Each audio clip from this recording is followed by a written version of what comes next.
Story. Someone knocked. Then my power went out. The knock started before I even turned off my TV, like someone was testing whether I was home, and it was slow, polite, and too close to my front door. I paused with my hand on the light switch and listened to the quiet between knocks because the house was too still to be real. When the lights flickered once, I told myself it was the wiring, but my phone battery still read 100%, and that felt wrong. Another knock hit, sharper this time, and I heard breathing right on the other side of the door, not loud, just steady, like it had been waiting.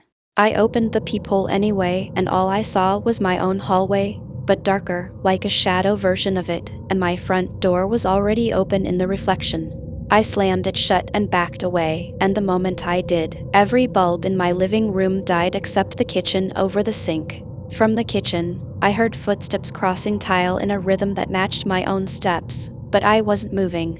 My mouth went dry when I realized the breathing was now behind me, coming from the dark edge of my bedroom as someone stood there with my name on their tongue. I grabbed my flashlight and aimed it toward the doorway, and the beam shook across the carpet, catching nothing but my breath fogging the air where no one should be. Then the flashlight light changed as it dimmed from inside the bulb, and I saw a handprint on the wall that wasn't there a second ago, pressed flat as if it belonged to someone wearing my skin. I ran for the circuit breaker, and the hallway felt longer than it should, stretching with every second I tried to count.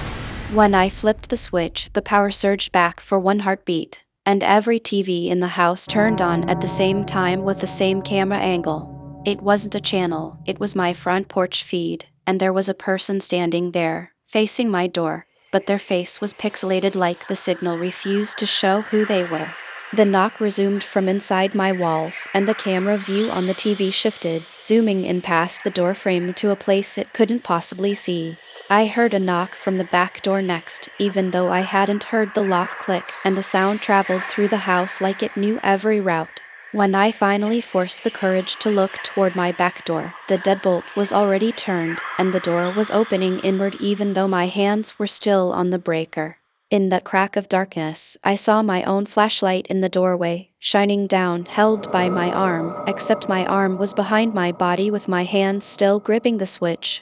The breathing stopped, then started again, right at my ear, and a voice finally whispered from the darkness in my exact tone, saying, "You shouldn't have reset it." I was almost inside.